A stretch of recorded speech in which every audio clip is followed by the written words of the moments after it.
All right, we're going to do learning assessment 5.11 on the book on page 212. We're going to find V0 using Thevenins theorem. So in this one, there are a couple things you got to notice right away. We have a dependent source, which means that we can't just find our Thevenin by shorting out power supplies and opening current sources. We're going to have to find the open circuit voltage and the short circuit current, and use Ohm's law to find our Thevenin. So we're going to start by finding the short circuit current. The easiest way to do this is with mesh analysis. So you can see here we shorted out the 1K. We're not looking for V0 yet, so we're looking for I short circuit. And in this mesh circuit, we can just see that I short circuit is equal to I2, so we're not even going to include it into our equations. We just got to remember that I2 is the same as I short circuit. First of all, we're going to notice that I1 equals 2 milliamps. Then we're going to do KVL around the I2 loop. So we have 6 times I2 minus I3 plus 2 times I2 minus I1. Then we're going to do the same thing for I3, the I3 loop.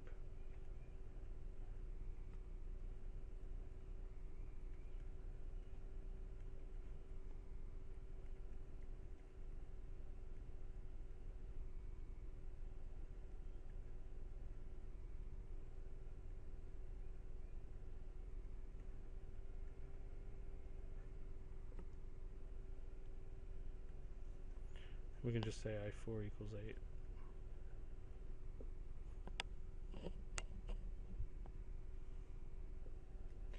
8. And so we have 1, 2, 3, 4 equations with 4 unknowns.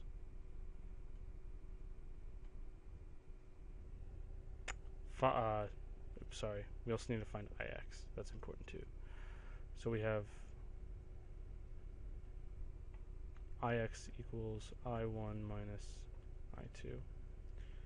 I2. Okay, so before I go any further, I'd like to say something about doing these mesh currents. The way that I found it was easiest to do these is by every time you take a mesh current. So we're going to do these two because these are the ones that are a little bit more difficult. We use the passive sign convention, which means that current flows from the higher voltage to the lower, which means that this is going to be the positive side, negative side of the resistor for I2. This is going to be the positive side and the negative side. So when we make our mesh equations going into this resistor, we can see that whatever direction you're coming into a resistor, you take that sign. So it's going to be 6 kilo ohms, positive because we're going into the positive side, I2 minus I1 because I2 is going that way, and I3 is going through the negative side, so that gets the minus sign. And the same thing here, plus 2 times I2 going through the positive and I1 through the negative. And then of course on this side your signs are going to be flipped. So for the next current equation, it's opposite. We have I3 is positive and I2 is negative. And when you're going through a voltage source, whatever direction you're going in, you just take the first sign that you get. So this 4Ix is going to be positive because we're going into the positive side when we're doing the I3 equation. And if the polarities were the other way, this would say negative and positive. That would be negative 4Ix. Anyway, we have 5 equations, 5 unknowns. We're going to put that in our matrix. I'll just do one example one, and then we'll plug it in MATLAB.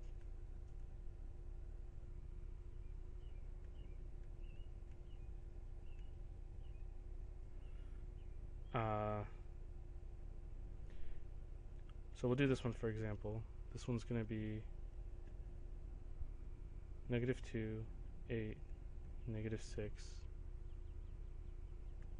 0, 0, and then it's going to be another 0 over here. So going into MATLAB, Here's our matrix for our 5 equations in the same order. We do A backslash B, and we find that this 11 is going to be our I2, current. So we can see I2 equals 11 milliamps, which is also equal to I short circuit. Now we're going to find our open circuit voltage. Here, it's the exact same circuit. I even left the mesh currents the way they were, so we just removed I2 because now this is an open circuit. And we're going to do the same thing again. So it's a little simpler this time because we removed one of our mesh currents, but we can find the voltage here just as easily. So we have Ix equals I1. I1 equals 2. I4 equals 8. And then for the I3 mesh, we have 3I3 minus I4 plus 4Ix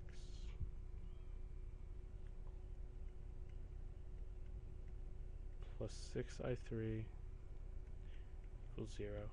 So for this one, we can just do this one by hand because it's only one equation. And we're obviously solving for I3 because that's the only one that we don't know.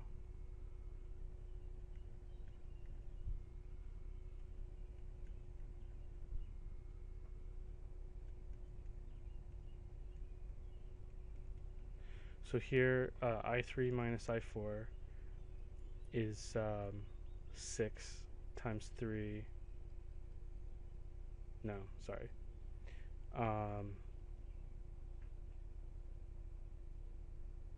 So I4 is 8. 3 times negative 8 is negative 24. 4 times 2 is 8 because Ix equals I1. And then so we just have 6 I3 and 3 I3. So that's going to simplify to 9 I3 equals 16. And I3 equals 16 over 9.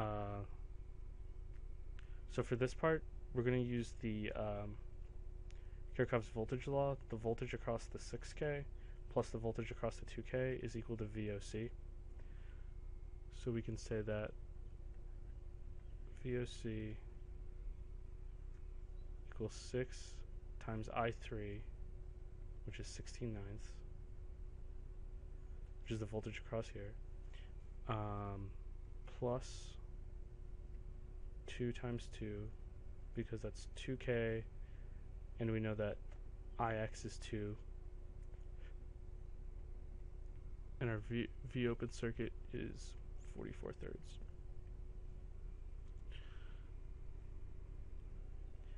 So now that we have our I short circuit and our V open circuit, we can say that our Thevenin, we're using Ohm's law, so we have 44 thirds over 11 equals 4 thirds kilo ohms. And now all we have to do is plug into our Thevenin circuit. So we have our Thevenin right here, 4 thirds. Our original resistor, which was 1 ohm, our V open circuit, which is 44 thirds, and our V out right here. And this is the V out that we're after. So we're going to use a voltage divider to find that. We have 1 over 1 plus 4 thirds times 44 thirds, and that equals 6.29 volts. And we can see that that is the correct answer.